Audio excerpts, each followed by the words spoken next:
Hey everybody, here's a problem that one of my students gave me the other day, so I thought I would work it out formally here and maybe you can learn from it. So let's read the problem. We have a physician is using a device with a thin circular coil of current carrying wire of radius 1 millimeter to stimulate neurons in a patient's brain. The coil is placed directly against the patient's skull, and everywhere within the area of the coil, the magnetic field changes from 0 to 1.9 Tesla. So we're changing the magnetic field inside that coil at a pretty much a constant rate there. And it's perpendicular to the plane of the coil in 100 milliseconds. So what is the magnitude of the average, and that's really important, is the average EMF induced around the circumference of this circular area in the brain? Oh my goodness. Okay, so let's get started on it here. And I like to, now what I suggest, stop the video right now, try and do this yourself, and then play the video as you need to, stopping when you are ready to continue the problem on your own.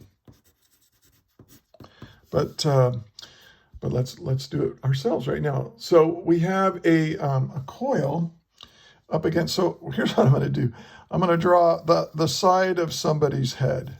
So in here somewhere there is brain tissue, I hope. Okay, and then we've got a coil, a long, thin coil, and I'm just going to kind of draw the geometry of the coil up against like this. And so we've got some kind of wire around this coil, like so. And so now in this problem, right, to induce a current, induce a magnetic field inside the solenoid, you have to have a changing current, but they're not asking about that. They give us pretty much everything we need to solve this problem. So here's what are we trying to find? We're trying to find the induced EMF around the circumference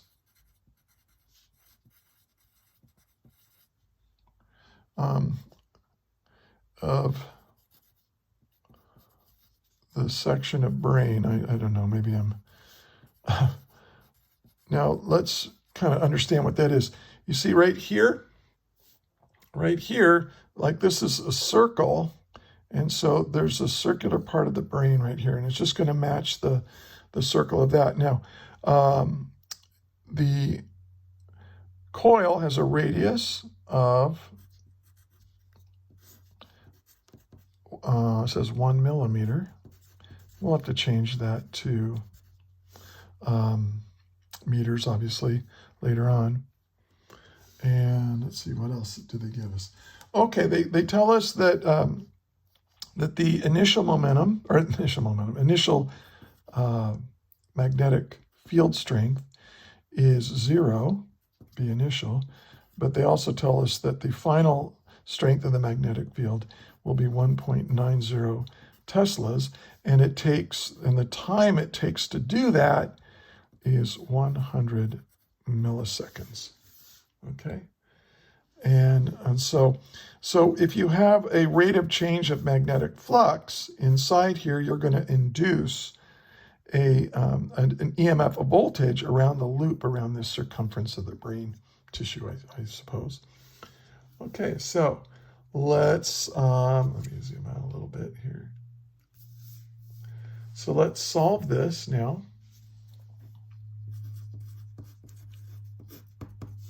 Well, a little bit of the, some things you have to know, and here's a little prerequisite information that you should study. And if you don't know what I'm writing down, go look it up, study it first. Magnetic flux, how do we calculate magnetic flux? Well, here's the basic equation for it. We take the magnetic field and multiply it by the area that it is moving through. That magnetic field lines, the magnetic flux is moving through a certain area. And And then we also need to know Faraday's law. And Faraday's law basically says this, that you get an induced EMF that opposes, that's what this negative sign here means, it opposes the rate of change of magnetic flux within that area there, the rate of change of magnetic flux. Okay, so we're going to use this now. Here in this problem, so we're going to apply this equation to this problem. We only have one loop around here. That's what n represents, is the number of loops. So, but here we only have one circle. So we can say that, n equals 1. So we don't really need to worry about it. And we can say, all right, the induced EMF is going to be equal to negative dV dt.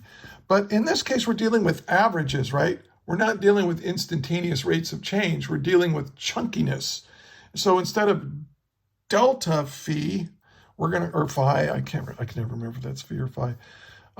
It should be negative delta, the change in magnetic flux over the change in time.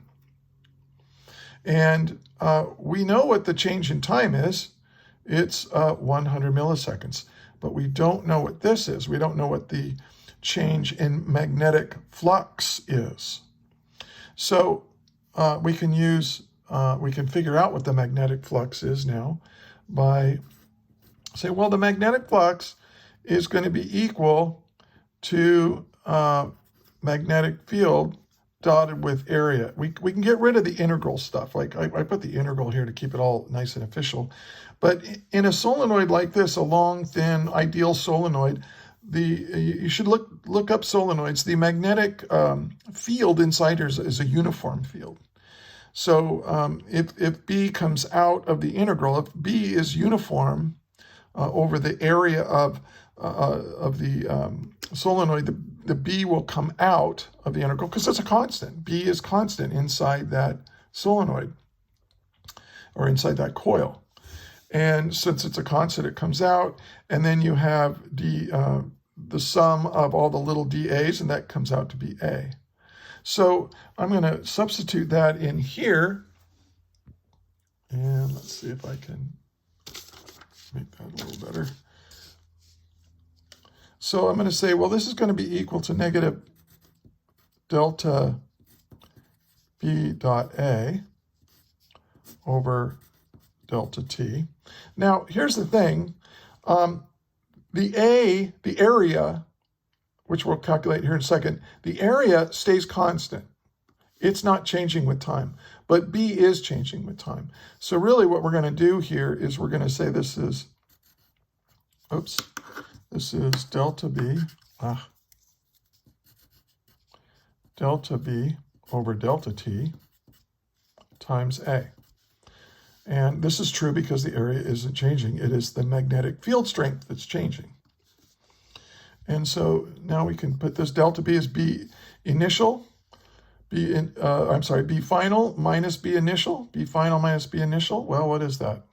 That's negative, that's 1.90 Teslas minus 0 Teslas, right? Because that was our initial magnetic field. And then the rate of change here, well, delta T was 100 milliseconds, which is 100 times 10 to the negative 3 seconds. And now what's the area? Well, the area of this, it's a circle, so it's just going to be pi r squared. Now you got to make sure that the radius of this we have is 1 millimeter, so I'll just go ahead and put 0.001 meters, and we're going to square that. Okay. So get your calculator out and do some calculating. Now, one of the things that we have this negative here, and that just means that the induced voltage will oppose the rate of change of magnetic flux. We don't really need to worry about that in this problem. In other problems you will, but not in this one. So really So, and really, if you read the problem, it says, what is the magnitude of the average induced EMF? So we don't need to worry about that negative anymore. When you put all this in your calculator, this is what I get. 6.0 times 10 to the negative 3 volts, or 6.0 millivolts, if you want to put it like that. And there we go. All right, so let's just kind of review here. So this is a problem that gives you a situation where you have a changing magnetic field in a solenoid, and that changing magnetic field is going to induce a voltage around that. And so that's what we're trying to find here. And we use Faraday's law, and then of course we have to use the definition of magnetic flux to be able to solve the problem. I hope you found this helpful, and that is all.